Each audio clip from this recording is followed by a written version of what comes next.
Welcome to the College Investor Audio Show, where we talk about the biggest issues impacting millennial money, from student loan debt to side hustles to building wealth. We will show you how to get out of debt so that you can build real wealth for the future.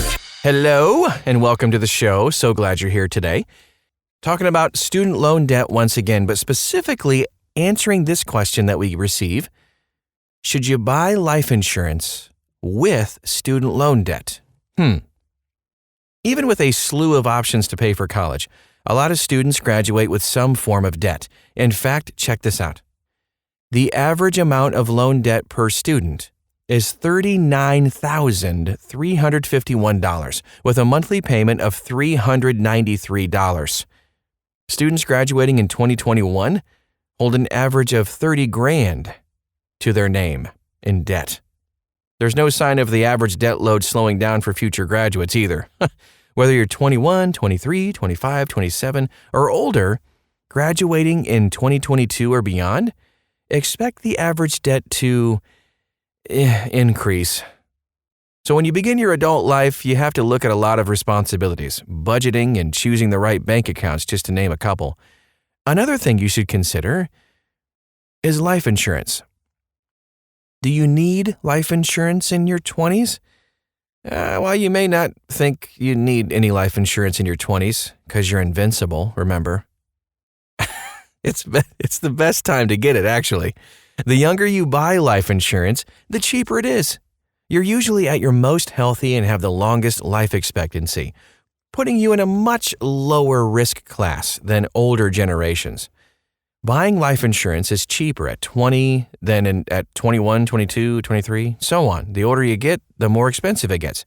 In 2021, LIMRA Insurance Barometer study, 36% of millennials born before 1998 say they need life insurance.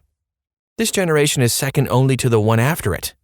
Generation Z, with 43% saying they need it. But if you're a 21 to 26-year-old college student, you might not even have an income. Or maybe you just landed your first job and you're making less than $50,000 per year. Why would you need life insurance as a 25 or 29-year-old making $50K or less? So according to the study, people in this household income bracket are the ones who need coverage the most. 45% of respondents in this income bracket said they need life insurance, compared to 29% of those making under $100K. If you plan to get married or have kids at all, the need for life insurance is so much greater. Replacing your income, paying for childcare as a single parent, and paying off a mortgage or student loans, just a few of the things your partner can do with life insurance proceeds. So, should I buy life insurance at age 25 if I have student loans?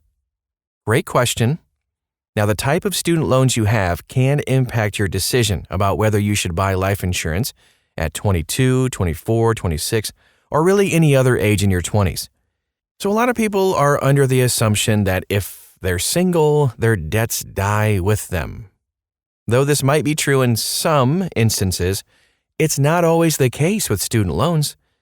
While federal student loans are usually forgiven in the event the student dies, parents are still required to pay for PLUS loans. The only way the lender will forgive those loans is if the parents die as well. With private student loans, forgiveness is rarely granted. Lenders have the option, but don't expect it to be exercised to help your parents if you die in debt. If someone, a parent, aunt or uncle, grandparent, spouse, or friend, co-signs on the loan, then they're going to be stuck with the rest of the debt if you unexpectedly pass away. Should you pay off student loans or buy life insurance? Okay, so your budget may only allow you with one choice. Pay off your student loans or buy life insurance. While it might be tempting to be done with your student loan debt by 29 or sooner, it may not be in your best interest. Each year, you can deduct up to $2,500 in student loan interest on your taxes, even if you don't itemize your return. There is no tax write-off for life insurance payments. Depending on your tax situation, it may be more beneficial to keep paying your student loan debt and buy life insurance with some of the savings.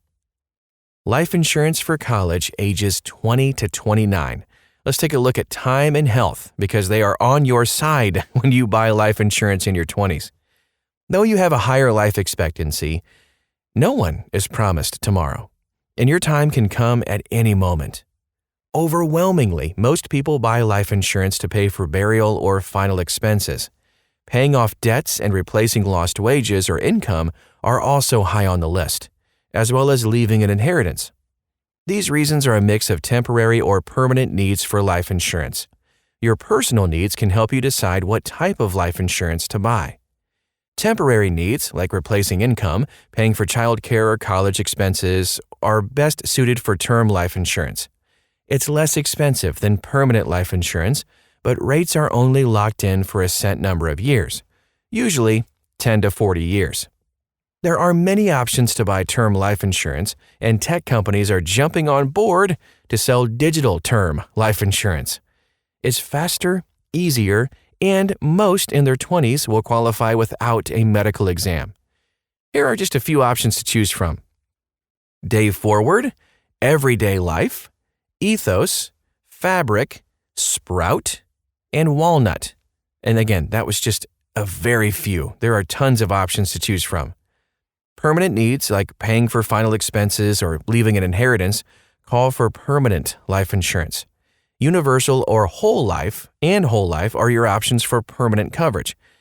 Okay, so while it's more expensive, rates are locked in for life, no matter what happens to your health as you age.